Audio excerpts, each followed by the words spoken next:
Hey everyone, my name is Byron. I'm an instructor at the Crescent School of Gaming and Bartending in Las Vegas, and this video we're going to be talking about roulette, specifically the object of the game. If you've never seen roulette before, how does it work? What's the point? How do you play? That's what we're going to be talking about.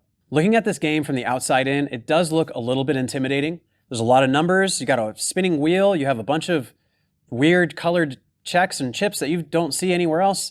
So I can see how this game could be intimidating, but it's a little bit easier than you think, at least on the surface. At least the general concept of it isn't too complicated. So let's get into that. If you look at the table, on the table we have the layout that has all the numbers that are on the wheel. The wheel is random numbers, where the layout on the table is in sequential order. It's in numerical order. It makes it in numerical order, or it is in numerical order, so that way it's easier for the players to happen to find the numbers that they want to bet on. It's kind of a guessing game. That's kind of the point of the game. The players will guess a number by placing one of these colors, which we're going to get to in a second, and then the dealer is going to spin a ball in the wheel, and they're going to hope, the player's hoping, that that ball will land on a number that they had bet. You don't just have to bet numbers as well. You can also bet sections of this layout as well, which we're going to get to in the next lesson. Regarding all these colors that are over here, you'll see these colors that you don't see on any other game. These are what we refer to as chips, as they have no value unless they have an assigned value. The ones that you see that are normal, like red is for $5, green is for $25, and so on, we typically will refer to those as checks. Checks have a value that never changes, where chips have a value that can change, or they are worth nothing until we assign them a value. The whole purpose for all of these random colors here you don't see on any other game is to make sure that I can tell the difference between different players.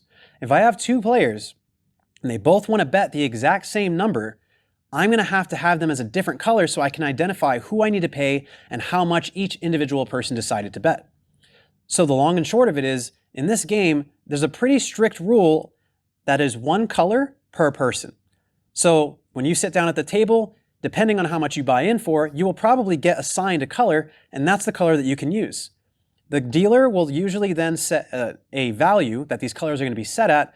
Sometimes the casinos go as low as $1. Most of the time, at least out here. And sometimes they only go as low as $5, and some places also only do $2. So it depends on where you go, how low they can really be. So that's really going to be dependent on your casino. One of the things you need to know about this game is that if you happen to have any of these chips over here, you can only use these at the table you got them at. You can't take them to another roulette table. You can't take them to the cage, blackjack, craps, pai gow. No one will accept these except the table you received them at. The reason why is because outside of this game, outside of this exact table you got them from, they're completely worthless. So no one will accept them. You must color them up before you leave and get them exchanged for house value checks. As long as you do that, then you can use the value checks at any game or take it to the cage and cash out for cash.